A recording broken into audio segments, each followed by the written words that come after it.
Hello and welcome to the Everything is Black and White podcast. Hope you guys are doing well. Andrew Musgrove here. Please give this video a thumbs up and consider hitting that subscribe button to the channel as well. Bringing an update which is both sad and shocking.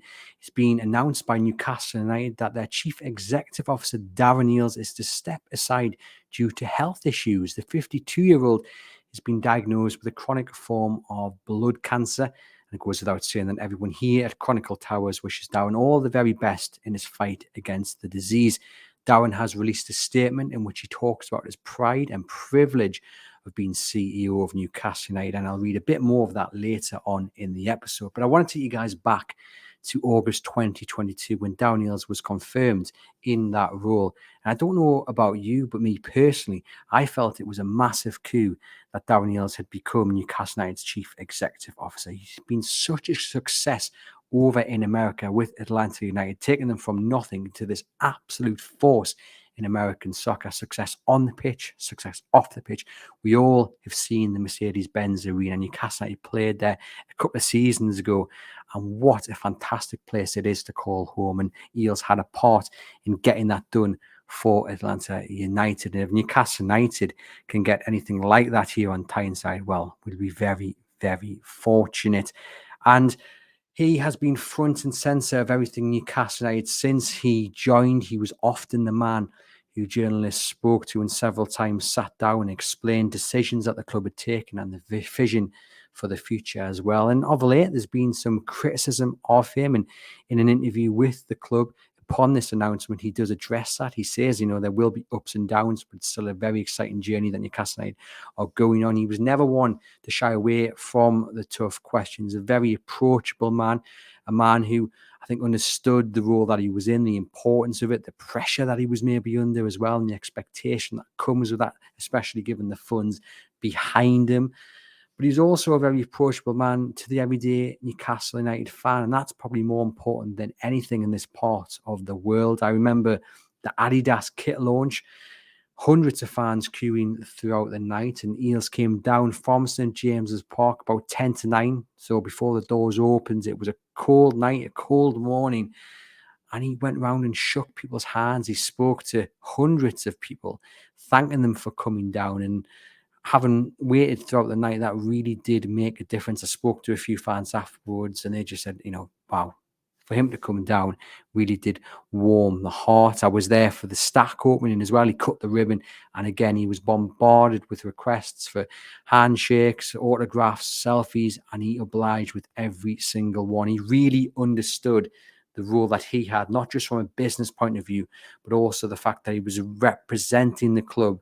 And he was the kind of the connection between the fans and the boardroom, and he just, I think, embraced it every single time. And he actually speaks in this statement. He's done a video interview with the club, which I recommend you do go and watch, about how he's not going to leave the area. His wife loves it here, and his two kids are massive Newcastle United fans. He says for life, and he's a Newcastle United fan for life now as well. So even though he's stepping down, he's still going to call Tyneside home, and that shows you the power that this club has on people who aren't from the area. From a business side of things, look, like we say, there has been slight criticism of him and of the boardroom, which I think has been slightly unfair. Like the January transfer window didn't quite go to plan. We had the PSR chaos, and of course the summer transfer window was very underwhelming. But if you look at the bigger picture, Newcastle United finished the window in profit, which is going to help. And also the commercial growth over the last couple of years since Darren Eales has been CEO, alongside Peter Silverstone, as well as commercial officer, has been huge. And that's going to be a massive step to Newcastle United becoming a massive force in the Premier League and competing for trophies year in, year out. I mean, we talk about Adidas. That is a huge statement deal. And he, of course, had a big role to play a big role in that. Look, we'll read the statement that he's put out. Like I said, I do recommend you go and watch the video statement, because you can really get a sense of the pride, but also the emotion and the excitement that he has looking back on what he's achieved at Newcastle United. But Darren Eales said to the club website, "Being CEO of Newcastle United is an extraordinary privilege, and I am incredibly proud to be part of that club's exciting journey. However, it has become apparent to me that now is the right time to make this decision so that I can prioritize my health and my family. In the short term, it will be business as usual in terms of running the club's day-to-day operations. I will give my full support to a transitionary period that will enable the board, to carefully assess and appoint my successor. I want to extend my sincere thanks to the club's supporters, ownership, players, and staff. I'm proud of what we've collectively achieved, and I'm excited to see what's ahead for everyone as the club builds towards a future of sustained success. And like you say in this video interview, he also talks about being a fan for life. And one of the things he actually says is that he can't wait to see the day that Newcastle United lift the cup. Of course, we had the League Cup final and Newcastle United missed out there.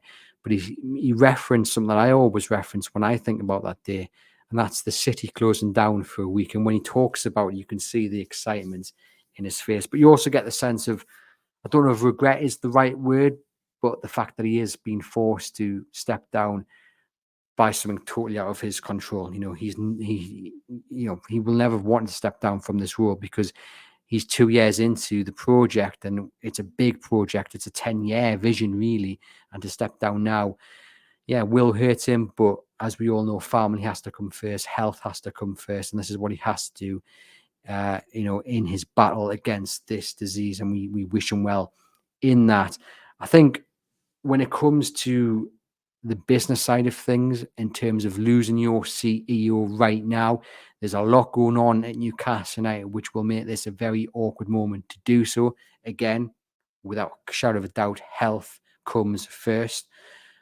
But when it comes to the things going on off the pitch, there's a lot that is happening, which you would not want this disruption. And sounds a horrible thing to say, given what Darren Eales is facing, but the disruption of having to find a new CEO, which will not be an easy process at all. I mean, the first thing you've got on your agenda is this decision over the stadium. Are Newcastle United going to stay? Are they going to extend? Are they going to go and relocate? I mean, this report that they're putting together was said to be imminent, and still we wait. We think something is close.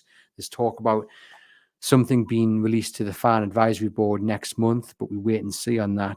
But what you would certainly have wanted is Darren Eales in there making the decisions on the future of St James's Park, because he's done that with Atlanta United and the stadium that they've built, and it's a tremendous arena.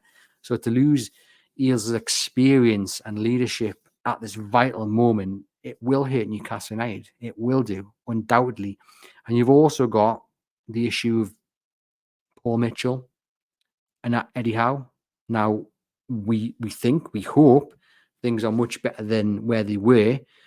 But, if things do go up again, you want your CEO there to calm things down. And fingers crossed that that's already happened, and whoever comes in won't need to deal with that. But while there is a little bit of uncertainty and maybe a little bit of unhappiness rumbling away in the background, you don't want the disruption of having to find a new CEO when you have that to deal with. Of course, like we say, things totally out of Darren Eales' control. But, to find a CEO with the experience and leadership and success of Darren Eales is not going to be an easy task. It's going to be a long process. It's going to be a tough one to carry out. And Darren Eales says he's got a notice period and will stay on to help make that transition as easy as possible. And actually, in this video statement, which again I really do recommend you go and watch, he says that it's something I wanted to do, i.e., stay on, not to leave the club in the lurch. It felt like the right thing. So despite everything he's going through, he's going to need treatment to fight this disease. He's thinking, he's putting the club first. He didn't just want to up sticks and focus on getting better, which no one could begrudge him for doing. If we were put in that position, how many people would stay around and try and make sure that your replacement has that easy transition period. It takes a brave man to do that, and you have to give Darren Eales a massive round of applause for putting the club first in many ways and not leaving them in the lurch, because, like I said, not many people would do that. And again, he talks about being honoured and privileged, and it's an interview you have to go and watch for yourself. There's also an interview with the club's chairman, Yasser Al-Rahman, who will be at St James's Park for the game against Manchester City on Saturday. And he said, all of us who are connected with Newcastle United are very saddened by this news. Our thoughts are with Darren and his family, and we send him every good wish for a full recovery. On a personal level, Darren has been a great partner to me and to our fans, players, ownership, and staff. On behalf of the club and its owners, I want to thank Darren for his service and dedication to Newcastle United. He's made a significant contribution to the club's progress during his time as CEO, helping to build a strong foundation for Newcastle United's success. We fully understand the difficult decision he's had to make. We will work closely with Darren to hand over the CEO role at the appropriate moment following a carefully considered search process, and he will continue to have the full support of the board and Newcastle United and the family now and in his future. So there you go. Some nice words from Yasser Al-Rahman, who, of course, will be able to pay those words personally to Darren Eales tomorrow at St James's Park. And now, attention turns to his successor, which, as Yasser Al-Rahman is referenced there, and as I've already said, will not be an easy thing to find. But just a final word on Darren Eales. You know, we saw his excitement down at Wembley at the Farm Park there. We saw at the Stack him coming on stage and starting a few chants, and he got criticised for that. And, you know, some critics say you need to have a separation from that personal connection and the man who's making the big decisions at the top. But I think Newcastle United is a total different beast. It's a totally different football club. It's unique to many football clubs out there. And I think when you have a man making the big decisions who also has that personal connection to the fan base and to the club, like Darren Eales has formed, I don't think there's any doubt he's got that. He said that himself.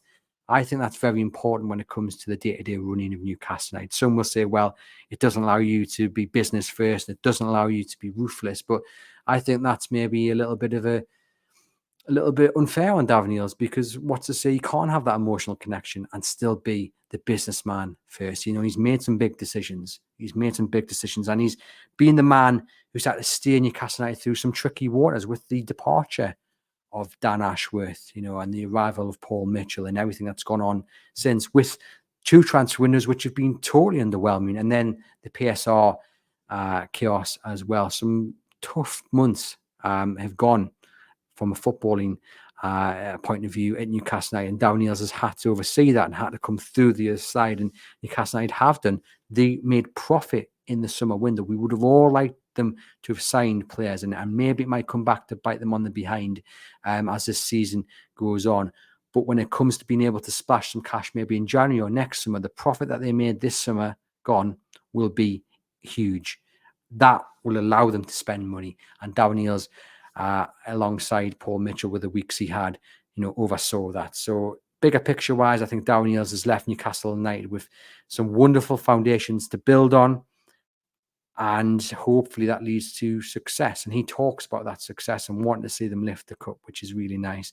And hopefully that's not too far down the line. But forget about football, forget about transfers, forget about Eddie Howe, forget about Man City tomorrow. We just want, again, to wish Darren Eales all the best in his recovery against the battle he's facing with the cancer diagnosis. So everyone here, as I'm sure you guys watching and listening will as well, passes the very best on to Darren Eales, and we wish him all the best in the future. And I think you just want to thank him for everything he's achieved so far. And while right now it might be a bit doom and gloom with Newcastle United, I think as the years go on, you will look back favourably on what Darren Eales achieved at Newcastle United, and like I say, laid the foundations for hopefully the success to come. I've been Andrew Musgrove. Head over to chroniclelive.co.uk for all the latest Newcastle United news, and I'll see you guys very soon.